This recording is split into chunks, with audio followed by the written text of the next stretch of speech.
Jadi memang ISG ini kita dalam range yang sangat lebar, bawahnya level 7.500, atasnya itu level 8.000. Jadi kita tadi juga high mendekati 8.000 ya, jadi langsung berbalik arah.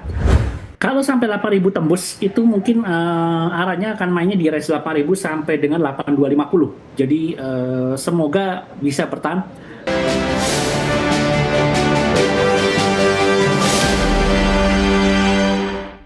Terima kasih untuk Anda yang masih bergabung bersama dengan kami, dan di segmen ini kita akan review jalannya perdagangan di sepanjang hari ini pemirsa.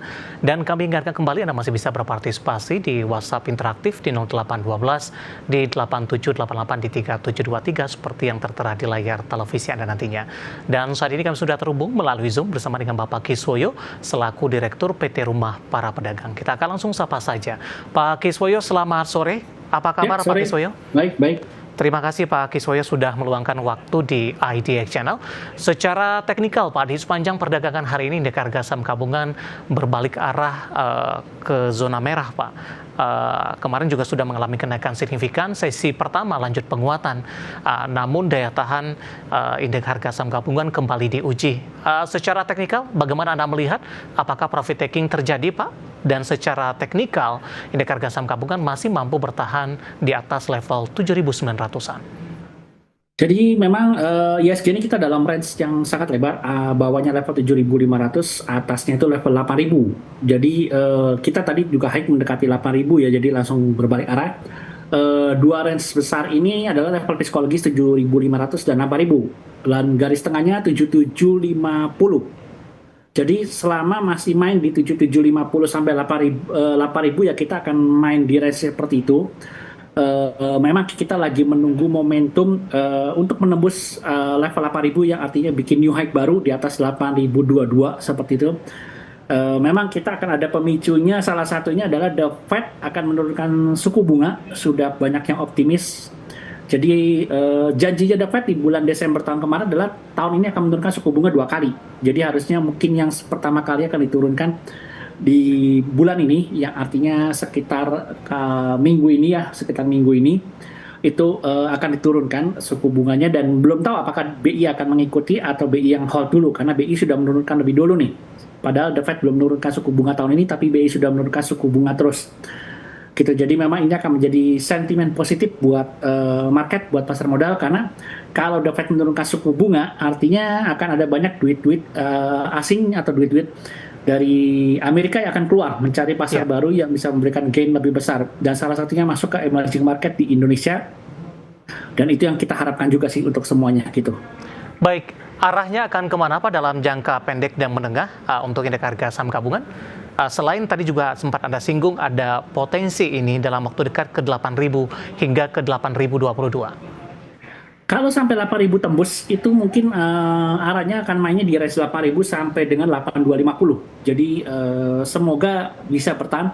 Jadi memang kalau kita lihat IHSG dalam jangka panjang itu adalah istilahnya uptrend, trend banget. Jadi ke arah atas akan mencoba new high terus. Jadi seperti kata Pak Menteri Keuangan yang baru, itu memang kita akan menuju ke atas, itu betul. Jadi memang secara garis besar kita memang menuju uptrend, apalagi The Fed akan potong suku bunga terus. Bahkan mulai ada muncul rumor isu bahwa tahun depan mungkin The Fed akan potong suku bunga sekitar 3 kali. Jadi memang termasuk Indonesia juga memotong suku bunga terus, karena kalau mau pertumbuhan ekonomi kita tumbuh, itu sudah suku bunga diturunkan di semua negara, termasuk di Amerika dengan The Fed-nya ataupun di Indonesia dengan BI-nya. Sehingga memang BI menurunkan suku bunga ini, harapannya kita bisa ngejam pertumbuhan ekonomi kita bukan stabil di level 5% lagi, tapi bisa naik ke arah 6%-an dulu lah gitu kan.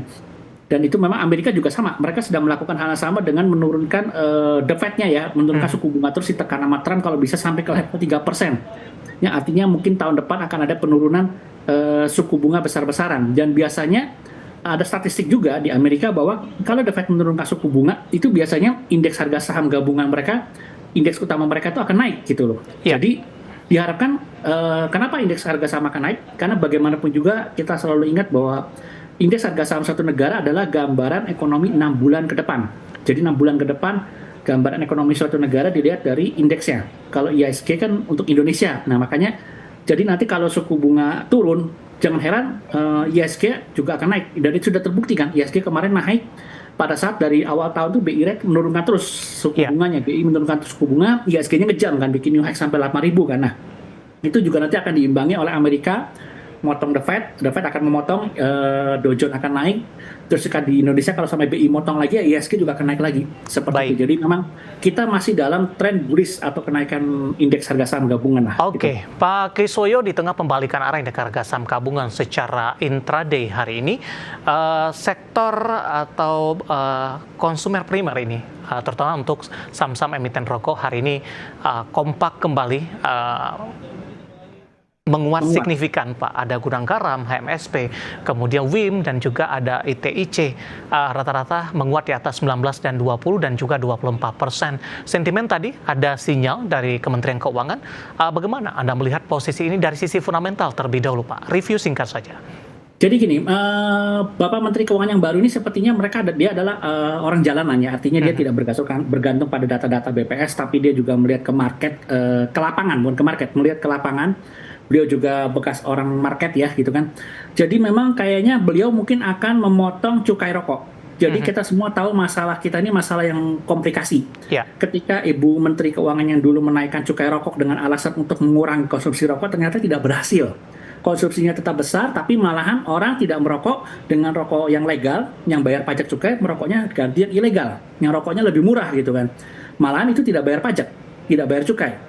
Jadi mungkin Pak Purbaya sebagai Menteri Keuangannya baru bisa jadi ada ada rumor, mungkin dia akan menurunkan harga cukai rokoknya. Harga cukai diturunkan, biar harga rokok turun, otomatis kalau harga rokok turun orang akan lebih percaya.